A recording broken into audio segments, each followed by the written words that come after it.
계획, 행동을 부르는 불타는 소망.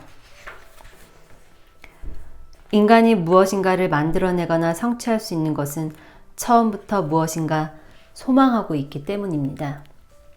소망은 모호한 추상적 세계에서 상상력의 작용을 통해 점점 구체적 세계로 발전합니다. 소망의 단계에서 소망을 돈이나 그 밖의 것으로 전환하기 위한 6가지 원칙을 소개했는데, 그중 제4원칙에서 부를 얻기 위한 면밀한 계획을 세워 그 준비가 되지 않았어도 상관 말고 즉시 행동으로 옮길 것이라고 말한 것을 상기해 주기 바랍니다. 지금부터는 그 면밀한 계획을 어떻게 세울 것인가를 이야기하겠습니다. 첫째, 필요한 인재를 되도록 많이 모읍니다. 이 협력자들의 힘을 빌려 계획을 세우고 행동을 준비합니다. 둘째, 협력자들에게 힘을 빌리기 전에 그들의 협력에 어떤 보답을 할 것인가를 결정합니다. 어떤 대가도 구하지 않고 전면적인 협력을 해줄 사람은 없습니다. 또 현명한 사람이라면 보답도 없이 타인의 도움을 요청하지 않을 것입니다. 단, 그 보답이 반드시 돈이어야 할 필요는 없습니다. 셋째, 협력자들과는 적어도 주 2회, 되도록 자주 만납니다. 계획이 완전히 달성될 때까지는 끝까지 이런 관계를 유지합니다. 넷째, 협력자들과 서로 마음이 완전히 일치되어 조화를 이루는 것이 중요합니다. 다음은 계획을 세울 때 가져야 할 기본 자세입니다. 첫째, 당신은 지금 매우 중요한 일을 실행하고자 합니다. 그러므로 반드시 성공해야 합니다. 더불어 절대로 실패를 허용하지 않는 완전한 계획을 세워야만 합니다. 둘째, 당신은 다른 사람의 교육과 경험, 그리고 재능과 상상력을 바탕으로 해야 성공을 보장받을 수 있습니다. 이러한 것을 효과적으로 계속 혼합하여 조직합니다. 다른 사람의 힘을 전혀 빌리지 않고 거대한 부를 구축할 만한 경험이나 재능, 지식을 가진 사람은 없을 것입니다. 따라서 부를 구축하는 계획은 반드시 자기 힘과 협력자들의 힘이 적절하게 조화를 이루어야 합니다. 그때도 협력자들의 검토와 승인을 얻는 것을 잊어서는 안 됩니다. 실패는 당신을 강하게 만든다. 최초의 계획이 실패하면 어떻게 하는 것이 좋을까? 그럴 경우 주저할 것 없이 새로운 계획을 세웁니다. 이 계획도 실패한다면 또다시 그 다음 계획을 세웁니다. 이것이 바로 성공의 포인트입니다. 성공을 원한다면 실패를 거듭해도 이를 교훈 삼아 새로운 계획을 세워야 합니다. 만약 포기한다면 인내력이 부족하다는 증거입니다. 아무리 실력이 있는 사람이라도 완전한 계획이 없으면 돈을 벌기는커녕 다른 어떤 일에서도 성공하기 어렵습니다. 단단히 명심해 둘 것은 혹시 실패했더라도 그것은 일시적인 것이며 결코 영구적인 것이 아니다 라는 사실입니다.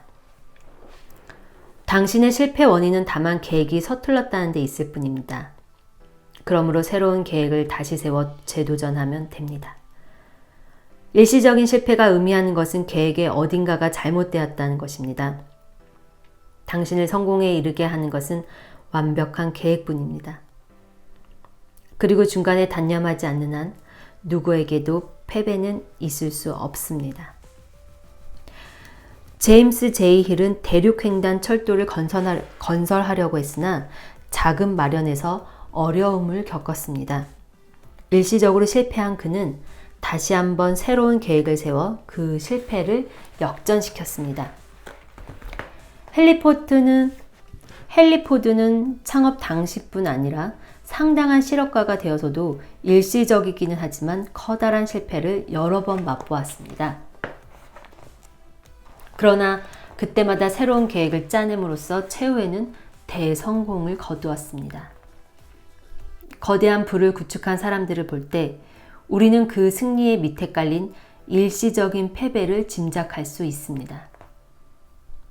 이 말을 이해하는 사람이라면 일시적인 패배를 한 번도 경험하지 않고 불을 쌓는 일은 있을 수 없음을 깨달았을 것입니다.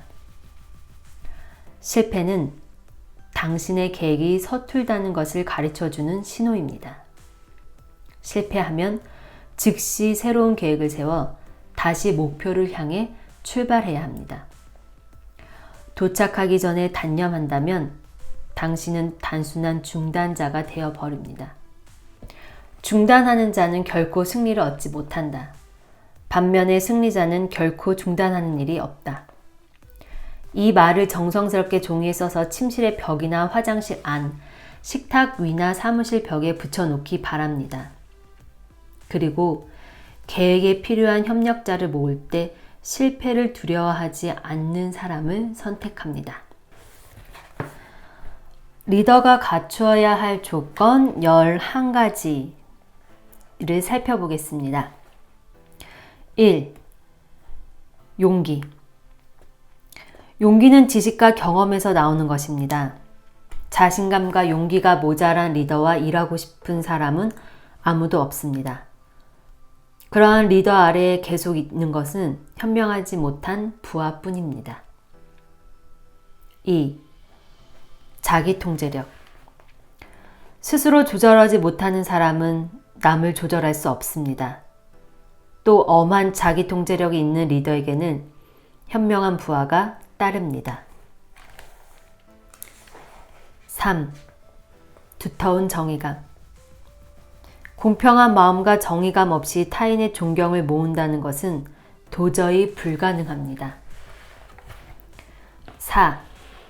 단호한 결단력. 우유부단함은 자신감이 없다는 증거입니다. 결단력이 없어 갈피를 잡지 못하는 리더에게는 따라올 사람이 없을 것입니다. 5. 실행 가능한 계획. 성공한 리더는 일을 계획하면 반드시 실행합니다. 구체적이고 명확한 계획을 세우지 않고 생각으로 행동하는 리더는 마치 키가 없는 배와 같아서 언젠가는 암초에 부딪히고 말 것입니다. 6. 보수 이상의 일을 하는 습관. 리더로서 절대적인 조건은 부하에게 요구하는 것 이상으로 일을 해낸다는 인상을 심어주는 것입니다. 7. 쾌활한 성격.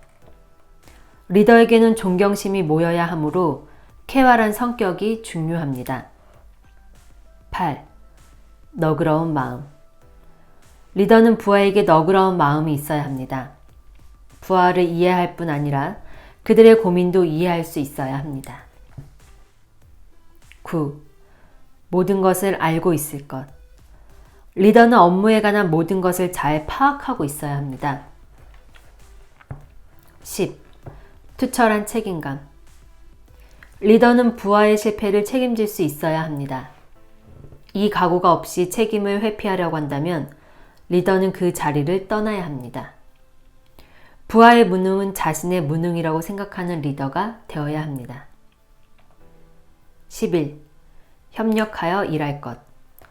리더는 협력 체제 아래에서 일을 진행할 수 있어야 합니다. 또한 부하에게 협력의 중요성을 가르치고 지도할 의무가 있습니다. 리더에게는 권력이 필요하고 권력에는 협력이 필요합니다. 지금까지 리더의 조건을 11개 항목으로 소개했지만 그 외에도 필요한 조건은 다양합니다.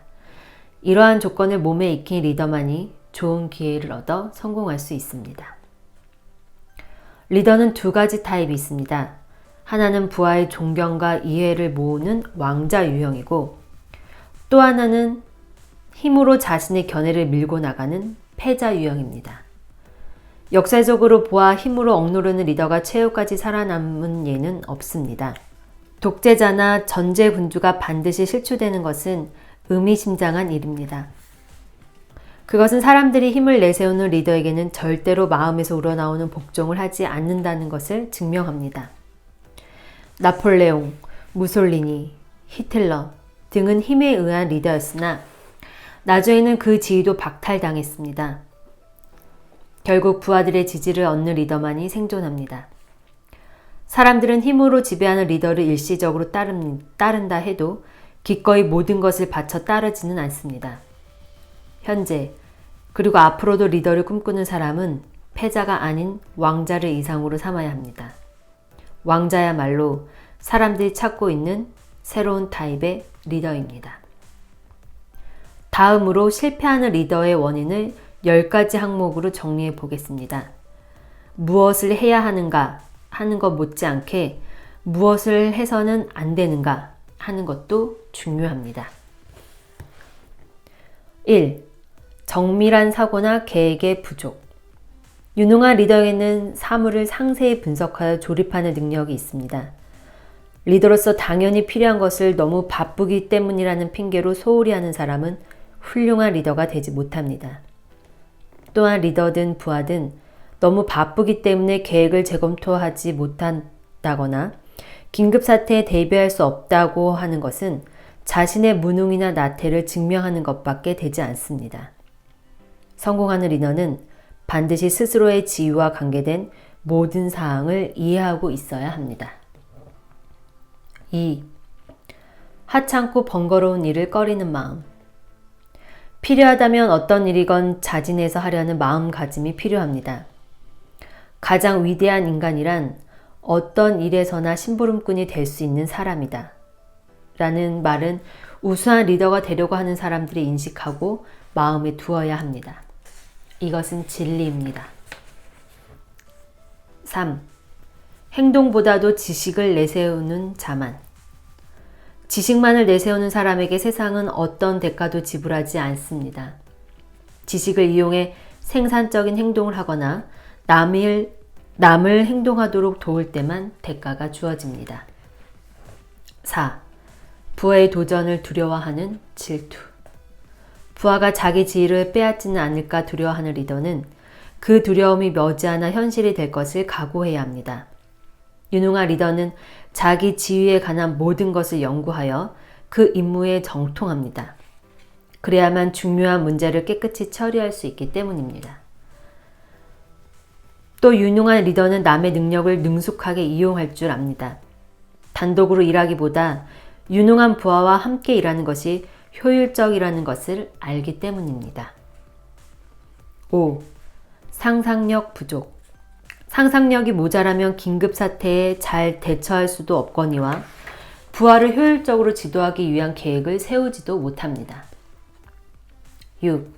자기 위주의 사고방식. 부하가 하는 일에 사사건건 잔소리를 하는 리더는 반드시 그들의 미움을 삽니다. 진정한 리더는 부하의 명예를 손상시키지 않습니다. 오히려 부하가 명예를 얻기 바랍니다. 또 모든 사람이 단순히 돈만을 위해 일하는 것은 아닙니다. 그들은 자신이 한 일에 대해 인정받고 싶어 합니다. 유능한 리더는 그것을 잘 알고 있습니다. 7. 과격한 성격. 과격한 리더를 존경하는 부하는 없습니다. 그리고 과격한 성격은 리더의 인내력과 활력을 파괴하므로 결국 자멸할 뿐입니다. 8. 성의 부족. 자신에 대해, 동료에 대해, 그리고 상사나 부자에 대해 성의가 없는 사람은 영원한 리더로 남을 수 없습니다. 성의가 없으면 사람들의 멸시를 사게 마련입니다. 이것은 실패의 최대 원인이기도 합니다. 9.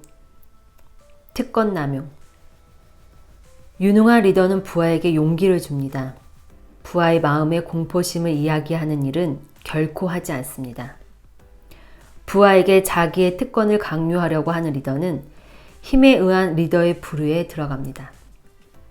훌륭한 리더라면 부하를 이해하고 포용하며 공평한 마음으로 대하고 특권을 강요할 필요는 없습니다. 10. 직위와 신분 과시. 실력 있는 리더라면 부하의 존경을 사기 위해 직위나 신분을 필요로 하지 않을 것입니다. 직위나 신분을 지나치게 고집하는 사람은 일반적으로 무능한 경우가 많습니다. 진실한 리더가 되려고 하는 사람에게는 항상 문이 열려 있습니다. 따라서 거칠이나 형식은 필요 없습니다. 이상은 실패하는 리더의 대표적인 조건입니다. 이 중 어느 하나라도 가지고 있다면 실패할 가능성이 높습니다. 훌륭한 리더가 되고 싶다면 자신에게 이러한 결점이 있지 않은지 주의 깊게 검토하기 바랍니다. 이번 영상 여기까지입니다.